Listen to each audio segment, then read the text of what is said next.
కనకాల శ్యామ్ కుర్మ BC యువజన సంఘం జాతీయ అధ్యక్షులు.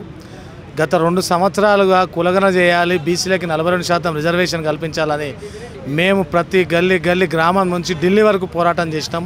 ఇటు జాజుల సినిమా ఆధ్వర్యంలో కానీ, అటు ఆర్ కృష్ణన్న ఆధ్వర్యంలో కానీ ప్రతి ఒక్క బీసీ నాయకులు కూడా గ్రామ స్థాయి నుంచి ఢిల్లీ స్థాయి వరకు ఈ పోరాటాన్ని తీసుకుపోయేసి ఈ ప్రభుత్వం పైన ఒత్తిడి తీసుకొచ్చి 42% రిజర్వేషన్ కల్పించాలని చెప్పానంటే ఒక డెడికేషన్ కమిషన్ వేసి కులగణన చేసి దానికంటే ఒక బడ్జెట్ కేటాయించి లెక్కలు తీసి 42% రిజర్వేషన్ కల్పిస్తూ ఇటు 2 సభలలో కూడా బిల్లు ఆమోదం తెలిపించి కేంద్రానికి పంపిస్తే ఇన్ని నెలల సంది అక్కడ మూలుతుంది. అది దాని తర్వాత ఇక్కడ ఆర్డినెన్స్ తీసుకొస్తే దానికి విలువ లేదు.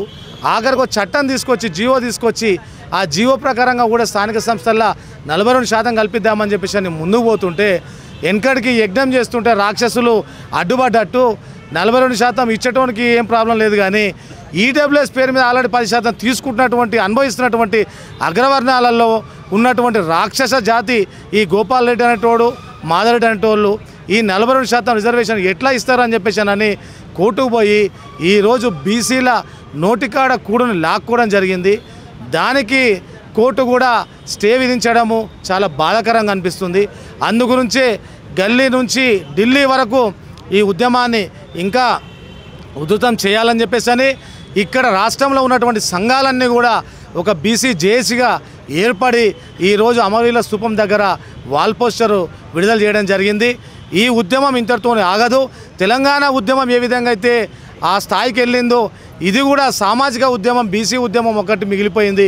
అన్ని ఉద్యమాలు అయిపోయినాయి కాబట్టి ఖచ్చితంగా 42% రిజర్వేషన్ వచ్చేదాకా, అలాగే చట్టసభల్లో కూడా బీసీలకు రిజర్వేషన్ వచ్చేదాకా వదిలిపెట్టేదే లేదు. మేము ఒకటే విజ్ఞప్తి చేస్తున్నాం, మరియు డిమాండ్ కూడా చేస్తున్నాం. ఈ ఎవరైతే బీసీ వ్యతిరేక శక్తులు ఈ పిటిషన్ వేయడం జరిగిందో వాళ్ళు ఖచ్చితంగా వాళ్ళ పిటిషన్ వెనక్కి తీసుకోవాలి. లేదంటే మాత్రం వాళ్ళకి ఒక రెడ్డి సోదరులు చాలామంది కూడా అటు రైతాంగ సాయుధ పోరాటంలో కానీ, నక్సల్బరీ ఉద్యమంలో కానీ, తెలంగాణ ఉద్యమంలో కానీ, స్వాతంత్ర ఉద్యమంలో కానీ చాలామంది పోరాటం చేసిన వాళ్ళు ఉన్నారు. వాళ్ళపైన ఎంతో గౌరవం ఉంది. అలాగే గ్రామాలలో కానీ పట్టణాల్లో కానీ చాలామంది రెడ్డి సోదరులతోని ఒక బంధుత్వంగా మాట్లాడుకునేటువంటి చాలామంది ఉన్నారు. కానీ కొందరు నికృష్టులు ఇలాంటి దరిద్రులు, మాధవరెడ్డి లాంటోడు, గోపాల్ రెడ్డి లాంటోడు ఇటువంటి దరిద్రుల వల్ల ఆ కులానికే, బీసీలకు, ఆ రెడ్డి కులానికి ఒక వైరుధ్యాన్ని తీసుకొచ్చే విధంగా కనిపిస్తుంది. కాబట్టి ఇది మరొక ఉద్యమంగా మారకుండా ఉండే విధంగా ఖచ్చితంగా ఎవరి వాటా వాళ్ళకు వచ్చే విధంగా ఆల్రెడీ ఈడబ్ల్యూఎస్ పేరు మీద 10% రిజర్వేషన్ కల్పిస్తున్నారు. 10 కాకపోతే మీరు ఎంతమంది ఉంటే 11% తీసుకోరు. కానీ బీసీలు 56% ఉన్నటువంటి బీసీలకు 42% రిజర్వేషన్కి మాత్రం అడ్డు రావద్దని చెప్పేసి హెచ్చరిస్తున్నాం. ఈ ఉద్యమాన్ని మాత్రం ఇచ్చేదాకా ఈ ప్రభుత్వాల పార్టీలను ఏ పార్టీలను వదిలిపెట్టేది లేదు. ఇటు కేంద్రాన్ని వదిలిపెట్టాం, రాష్ట్ర ప్రభుత్వాన్ని వదిలిపెట్టామని చెప్పి తెలియజేస్తున్నాం. నా పేరు నీల వెంకటేష్ ముద్రాజ్, బీసీ సంక్షేమ సంఘం రాష్ట్ర వర్కింగ్ ప్రెసిడెంట్.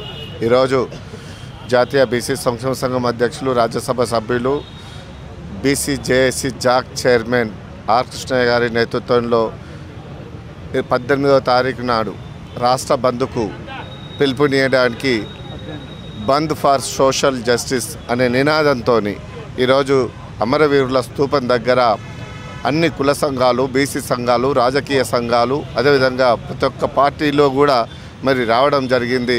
రేపు ప్రతి బీసీ మిత్రులారా మీ అందరికీ నేను ఒకటే గుర్తు చేస్తున్నా, ప్రతి పార్టీలో ఉన్నటువంటి బీసీ బిడ్డలారా ఈ 42% మనం సాధించుకోకపోతే రేపు రాబోయే కాలంలో మీకు ఇంకా నీచమైనటువంటి స్థితిలో మన బీసీ బిడ్డలను ఉంచే ప్రమాదం ఉంది. కాబట్టి ఈ అడ్డుకునేడానికి వచ్చినటువంటి అగ్ర కులాలను ఎక్కడికక్కడ తరిమి కొట్టకపోతే మనము చాలా 100 సంవత్సరాలు మళ్ళా వెనుకకు పోయే ప్రమాదం ఉంది.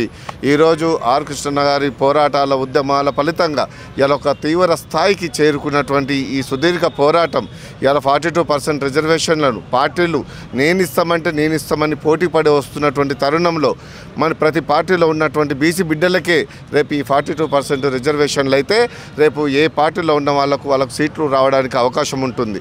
మీరు అడుక్కోవడానికి అవసరం లేదు. మీకు మీ హక్కు, మీకు ఈ పదవులు వచ్చేది మీ హక్కు. అడుక్కుంటే భిక్ష, పోరాడి సాధించుకునేది మన స్వేచ్ఛ. కాబట్టి మనం పోరాడి తెచ్చుకుందాం. రేపు 18వ తారీఖు నాడు పెద్ద ఎత్తున ఉద్యమంగా పెద్ద ఎత్తున రాష్ట్ర వ్యాప్తంగా పిల్లుని పీచవనకుండా బంద్లో పాల్గొని ప్రతి ఒక్కరు కూడా ముందుకు రావాలని చెప్పి బంద్ విజయవంతం చేసి 42% రిజర్వేషన్లపైన పోరాటానికి సిద్ధం కావాలని చెప్పి పిలుపునిస్తున్నాం.